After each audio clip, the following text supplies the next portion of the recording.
আল্লাহর ঘর ভেঙেছে আপনি দেখতে পাচ্ছেন ১৫০০ বছর আগে আব্রাহা নামক একটা লোক শুধুমাত্র আল্লাহর একটা ঘর ভাঙার চেষ্টা করেছিল, ভাঙতে পারে নাই। তাই তাদেরকে আল্লাহ আবাবিল পাঠিয়ে কি আপনি আসেন কেন?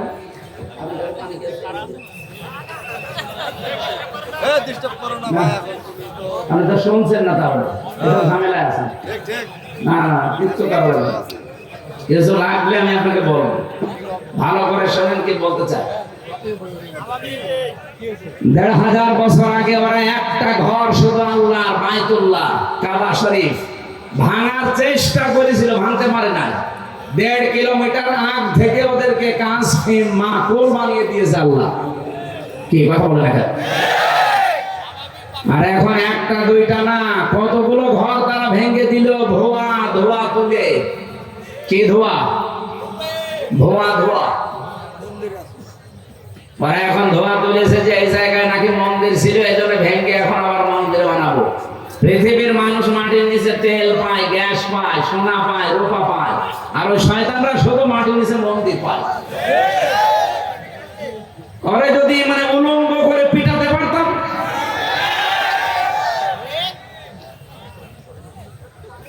আমার মনে হয় গোপালগঞ্জে কিছুদিন আগে যেভাবে পিটিয়েছিল এই প্রশাসনের লোকজন, ওদেরকে ওইভাবে ওদের হাতে ছেড়ে দেওয়া দরকার। সন্তানের সময় গোপালগঞ্জ থেকে কেউ যদি ঢাকায় যায়, বসে গেলে ৩০০ টাকা, দাঁড়িয়ে গেলে ১০০০ টাকা। দাঁড়িয়ে যাবে কি করি, পেছনে এমন অবস্থা করেছি। এখন আল্লাহর ঘরগুলো যারা এই ধোয়া ধোয়া তুলে ভেঙে দিচ্ছে, আমার মনে হয় তাদেরকেও এই প্রশাসনের হাতে ছেড়ে দেওয়া দরকার। পেছনে কি অবস্থা হয় দেখ। এখন যদি বাংলাদেশে আওয়াজ করি আমরা যে ঢাকার স্বামীবাগে ইসকন মন্দির ৫০০ বছর আগে এখানে মসজিদ ছিল, ভেঙে আমরা মসজিদ বানাবো, মানবেন? আপনি মুসলমান তাই বলছেন না, আর হিন্দুরা মানবে? এই জন্য গোবিন্দ পারমাণিক জানিয়েছে পৃথিবীর হিন্দুরা আপনারা একটু সচেতন হন। এই মাতাল লোকটাকে যদি না থামান, এর এই ভুল সিদ্ধান্তের কারণে এমন কিছু নাজিল হবে যেটা টাকাল দেওয়া সম্ভব হবে না। এখানে আমাদের দেশে এরকম কিছু হাওয়া আমরা পাচ্ছি। আপনি কি খেয়াল করেছেন কিছু? নারী কমিশন যে ৩১৮ পৃষ্ঠার যে রিপোর্ট দিয়েছে, আমি পুরাটা পড়েছি এই ৪ দিন মিলে, পুরাটা শেষ করে আমি ১৩টা ভুল পেয়েছি, বাকি সবই ভুল। এই ১৩টা ১০০ ভাগের ১০০ ভাগ ভুল। ওরা প্রথমে যেটা জানাতে চায় যে স্বামী যদি স্ত্রীর সাথে মিলন করতে চায়, স্ত্রী যদি রাজি না হয়, স্বামী যদি জোর করে এই কাজ করে, তাহলে স্ত্রী তার পরের দিন যদি মামলা দেয়, তাহলে ধর্ষণ মামলা হবে, প্রমাণ হবে স্বামীর ফাঁসি। আমি আপনার কথা মেনে নিলাম ভাই, স্বামী জোর করে আপনাকে সংসার করতে চায়, আপনি রাজি না, আপনি ধর্ষণ মামলা দিলেন। আমার প্রশ্ন হচ্ছে, ফাঁসি দেওয়ার জন্য সাক্ষী লাগবে না? কথা বলছেন এখানে? এখন ওই জায়গায় কেউ কি ছিল যারা সাক্ষী দেওয়ার মতো? অথবা ওখানে সিসি ক্যামেরা দিয়ে রাখা লাগবে, অথবা ইউটিউবারদের পাঠিয়ে দেওয়া লাগবে। আপনি এদেরকে পাঠালে হবে? আমার এই জন্য একটা একটা করে যখন পড়লাম, আমার মনে হচ্ছিল এগুলো মেয়াদ উত্তীর্ণ গাঁজা খেয়েছি। ওদেরকে আর বাইরে রাখা ঠিক না, ওদের রুচি, ওদের সব বিকৃতি হয়ে গেছে, চেহারা বিকৃত হয়ে গেছে। যে কয়টা চেহারা দেখলাম, একটাও মহিলার মতো লাগছে না। এখানে যারা পুরুষ মানুষ আছে, আমরা ঘোষণা দেব কি, পুরুষ ভাইরা পুরুষ প্যান্ডেলে চলে আসে, মেয়েরা মহিলা প্যান্ডেলে চলে যান। আর যারা মহিলা না পুরুষ না, ওদের কোন প্যান্ডেলে পাঠাবো? আমি ওদের চেহারার দিকে তাকিয়ে আমার মনে হচ্ছিল ওগুলো মনে তৃতীয় লিঙ্গ। আপনি তৃতীয় লিঙ্গের কোনো কিছু বলতে পারেন, আপনি মহিলাদের পক্ষে বিপক্ষে কথা বলেন কোন কারণে? আপনি মহিলা, মেয়েরও খাওয়ার জন্য যে সমস্ত সিস্টেম দরকার আপনার তো কিছুই নেই। আমি এসে নামলাম না, অনেক সাররা আছে তাই। এই জন্য আমার মনে হয় এদেরকে আর বাইরে রাখা ঠিক না, এদের পেছনে অবশ্যই রাখা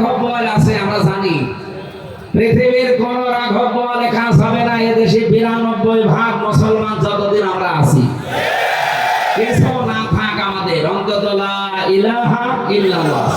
এই কথা বলে না কেন? এজন্য আমরা যাই খুব তাড়াতাড়ি এই মানুষগুলোকে আপনারা পাবনায় পাঠান। আমি কয়েকদিন আগে গিয়েছিলাম হেমায়তপুরে দেখার জন্য, যে দেখি পাগল এখন আর অত বেশি নেই। জিজ্ঞাসা করলাম একজনকে, বলছো হুজুর এখন প্রায় ভালো হয়ে যায়, পাঠিয়ে দেয়। কয়েকজন আছে, আমার তো মনে হচ্ছে নতুন কিছু পাগলের আমদানি হচ্ছে, এদের পাঠানো দরকার। নয়তো এরা এই কথা লিখলো কি করি? আপনি কিভাবে কি সাক্ষী জোগাড় করবেন? আপনি নিজেই বলেন। এটা পাগলের মাথায় তো এই চিন্তা আসা ঠিক না। দ্বিতীয় নম্বরে তারা লিখেছে দেহ আমার, সিদ্ধান্ত আমার। এটা কোরআনে কারিমের পুরা বিরোধী। আল্লাহ পাক বলেন লাহুল খালক ওয়াল আমরু তাবারাকাল্লাহু রাব্বুল আলামিন। সৃষ্টি যার, সিদ্ধান্ত তার। কথা বলেন না। আপনি কোন সাহসে বললেন যে দেহ আমার, সিদ্ধান্ত আমার? এ দেহ আপনার কে বলেছে? আমি এখন 33 বছর বয়সে আছি, 34 বছর বয়স আগে বলেন তো আমার অস্তিত্ব ছিল? আমির হামজা না, আমার মা বাবার তো বিয়েও হয়নি 35 বছর আগে। তার মানে উল্লেখ করার মতো আমি আর কিছু ছিলাম না। হামজা তো দূরের কথা, আমাকে পর্যন্ত নিয়ে এসে বসিয়েছেন তিনি কে? নেই থেকে হামজা পর্যন্ত যিনি বানিয়েছে, আস্তে আস্তে করে তার নাম আরবিতে বলা হয় রব। তারবিয়াতু শাইইন ইলা কামালিহি শাইআন ফাশাইআন। নেই থেকে তারবিয়াতের মাধ্যমে একটার পরে একটা সিস্টেম পাল্টিয়ে যিনি তোমাকে পূর্ণতায় পৌঁছিয়ে দেয়, তিনি হচ্ছে রব। আমরা যাকে আল্লাহ বলি। সুতরাং যারা এই কথা লিখেছেন তাদের কোনো ঈমান নেই। আর কোরআনে কারিমের সূরা আরাফের 54 নম্বর আয়াতের পুরা বিরুদ্ধে এই কথা যে দেহ আমার, সিদ্ধান্ত আমার।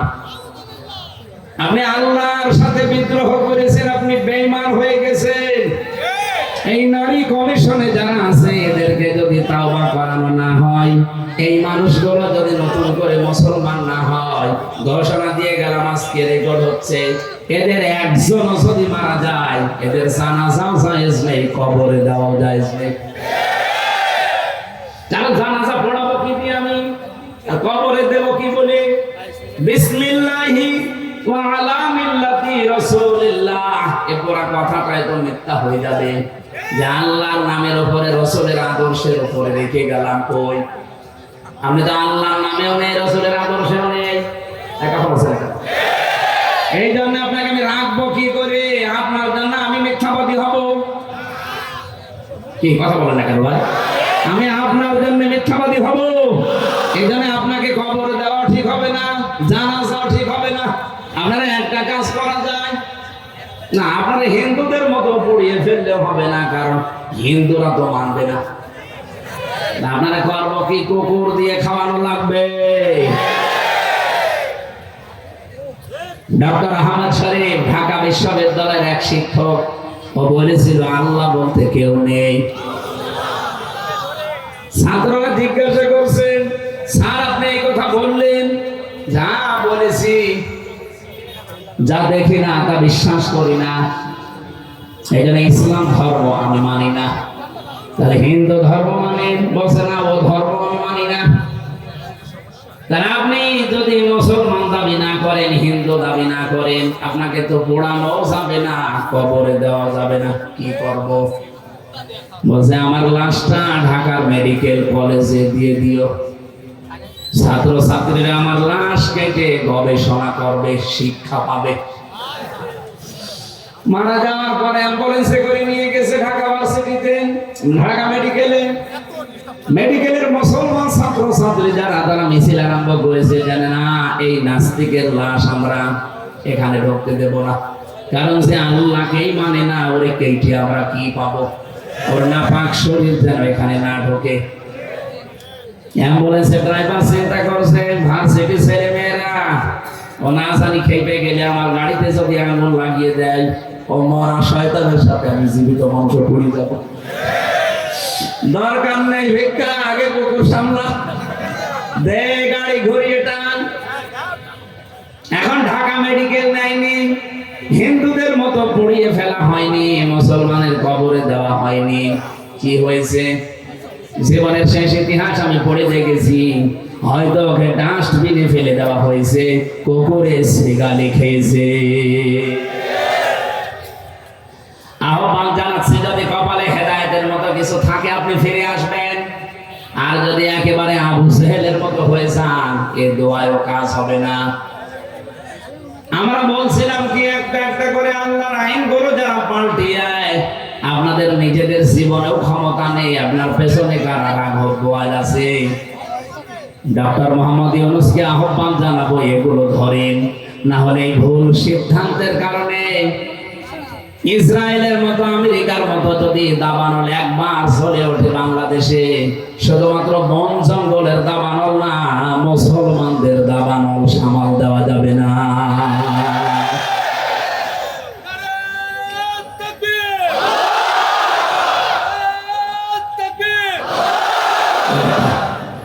আলহামদুলিল্লাহ, আমি দেখলাম কথা আরম্ভ করেছিলাম যে পৃথিবীতে মানুষের সম্মান আর মর্যাদা বাড়ে ঈমান আর জ্ঞান, এই দুইটার সমন্বয়। যাদের জন্য এতক্ষণ দোয়া করার জন্য এই কথাগুলো বললাম, এত মানুষের নাম আমি একবারে বলেছি, ওয়ারফা'না লাকা যিকরাক বলেছি। এদের মর্যাদা আমরা শুধু দুনিয়ায় চাই না, আখিরাতে যেন মর্যাদা টিকে থাকে, ওই কাজগুলো করার তৌফিক আল্লাহ তাদের দান করে। এই কথা বুঝেছেন? এই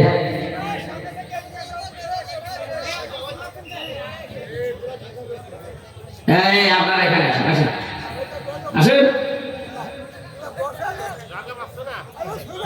দরুদ আর সালাম পাঠ করছে আমাদের নবী, মানবতার মহান শিক্ষক মুহাম্মদুর রাসূলুল্লাহ সাল্লাল্লাহু আলাইহি ওয়াসাল্লামের প্রতি, যার মিশন আর ভিশন ছিল এই পৃথিবীতে তিনটা। আমরা যেহেতু নবীর উম্মত দাবি করছে, এখানে আমার মনে হয় অন্য ধর্মের লোক নেই, আছে? যদি থাকেন তো একজন, আপনাদেরকে ওয়েলকাম জানাচ্ছি। আমরা যেহেতু সবাই এখানে দাবি করছি আমরা নবীর উম্মত, নবীর যা কাজ ছিল, আমাদের মিশন আর